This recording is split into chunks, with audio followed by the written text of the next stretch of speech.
Well, the voice isn't the only thing on Australians' minds.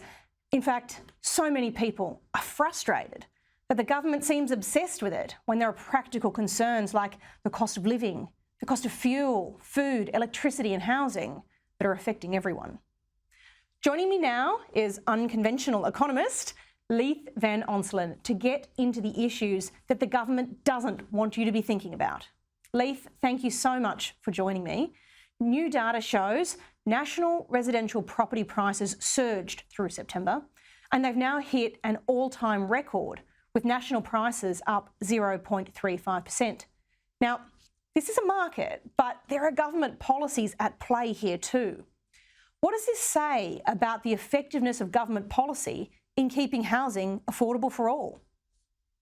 Well, thanks for having me on, Amanda. Look, sadly, the housing crisis is a direct result of the Albanese government's record immigration policy. Now, the June quarter national accounts showed that Australia's population grew by 626,000 last financial year, off net overseas migration of nearly 500,000 people. Now, these are numbers we've never seen before, and they're effectively what's driven this rebound in house prices despite the 4.4% increase in interest rates from the Reserve Bank of Australia. But more importantly, these massive population numbers are driving the rental crisis. So they've created, a record low in rental vacancy rates and obviously driving double-digit rental price gains across the capital cities. Now, sadly, the Albanese government continues to make the housing crisis worse every day by running the most extreme, largest immigration program in this nation's history. So migration is an obvious lever that's available to government, and they could pull at any time.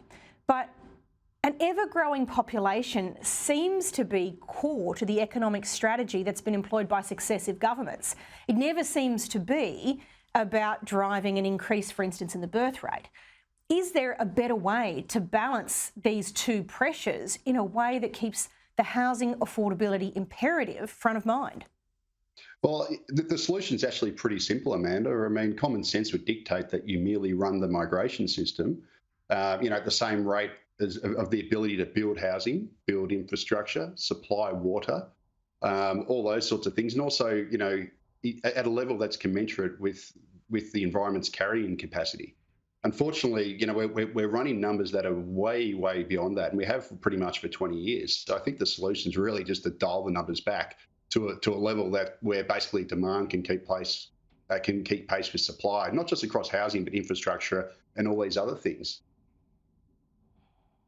Policies that attempt to increase the birth rate are unpopular, but ultimately, wouldn't they generate a more sustainable and organic way of increasing population rather than bringing into the country adults who need housing immediately and who need that provided in the short term? Yeah, well, I mean, certainly migration adds to the housing problem immediately because people come over here usually as adults and they go straight in the housing market. Whereas if obviously, children are born, it takes them 20 years pretty much to hit the housing market. So certainly in terms of housing, natural increase through births is a much better approach. That is also obviously very expensive. And I'm also a big believer in choice. I believe people should have as many children as they want.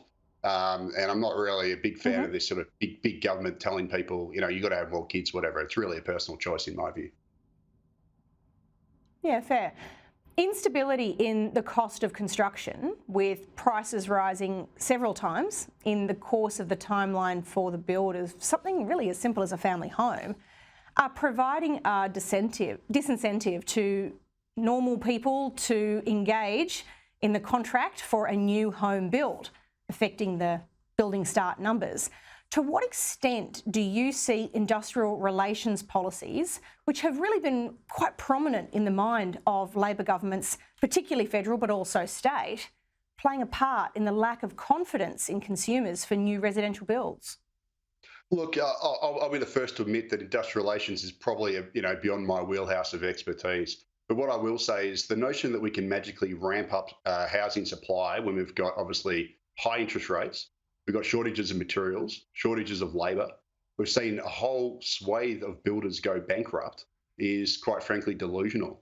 Again, the solution to Australia's housing supply problem is really to lower population growth, to keep demand through population increase commensurate with supply. Unfortunately, you don't fix supply a supply problem by ramping up demand, as the Albanese government has done through its unprecedented immigration program. Leith, before I let you go, New South Wales Liberal leader Mark Speakman has copped a bit of a pasting over his comments around the importance of population growth. He said it's in the country's best interests, quote, economically and strategically, to have sustained but sustainable population growth. Take a look at this. Well, those sort of colourful comments I made, I'm not suggesting we're going to be invaded in the next year or 5 years or necessarily at all. I'm just making the point that in the long run, you have a stronger economy and a stronger country if you have a steady increase in population that grows your tax base, which allows you to spend money on defence. Yeah, it's certainly Leith, this has been reported as a really... Oh, sorry, I'll let you go. Oh, no, I was going to say, it's a very interesting comment. I think, I think Mark Speakman's actually rolling back his comments to the Daily Telegraph last week, where he's a lot more forceful about Big Australia. Look, all I'll say to Mark Speakman is that this isn't 1940s Arthur Caldwell Australia. There is no populate or perish.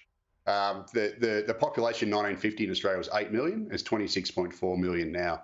So the whole notion that we have to grow the population for our own security is quite frankly ridiculous. Wars are not won through manpower. They're won by technology and alliances and that sort of thing. In terms of, I do agree with him that, we need population growth to be sustainable, but unfortunately, the projections aren't sustainable. The 2023 intergenerational report predicted that Australia's population would grow by 14 million people in just 40 years. Now, that's over 50%. And what that is, that's effectively a Sydney, Melbourne, Brisbane and Adelaide in just 40 years, which is absurd numbers. And this is, Speakman, I don't think, if Speakman's is endorsing that, he's just quite frankly crazy. Most voters, as we know through various opinion polls, do not support such strong population growth. They want to dial back significantly. And, my personal view is it's about time that politicians like Mark Speakman represent voters rather than their big business mates, because we are not being represented by political leaders, both sides of politics. Hey, fighting words. Thank you very much for your time tonight, Leith Van Onselen.